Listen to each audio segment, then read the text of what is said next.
Sobrang dumi na pala talaga. Lumuluwa yung screen nyo.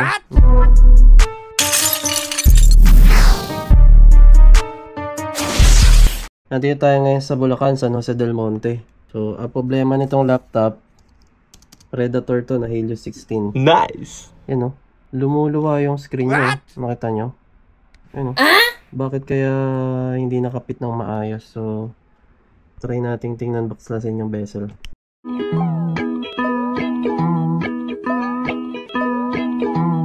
Ito ang problema oh. Hindi to disc screw. Ano to, may adhesive to sa likod. Para ma-access mo, kailangan mong tanggalin to. Pag tinanggal mo naman to, kailangan mong tanggalin to. Hindi mo pwedeng tanggalin nang hindi pa natatanggal yung battery. Baka ma-short.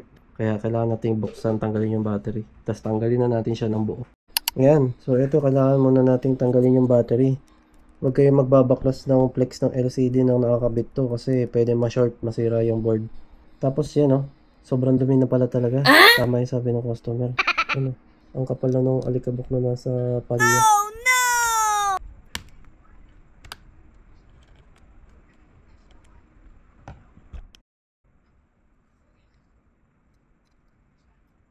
Ito yung isa. Ito yung isa. Grabe, ang dumi.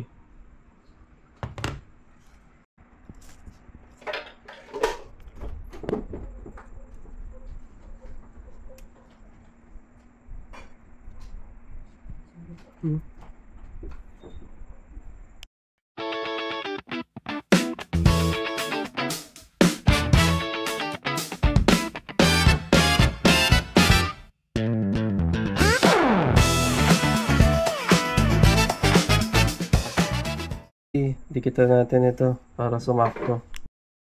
Ayun, okay na. Nakapasok na dito yung screen kanina, labas eh. Ayan, salamat po sa pagkain. Okay na to, ipasok na natin to dito. Ay, oo nga po. Dito ba nakapatong to sa table? Yan siya.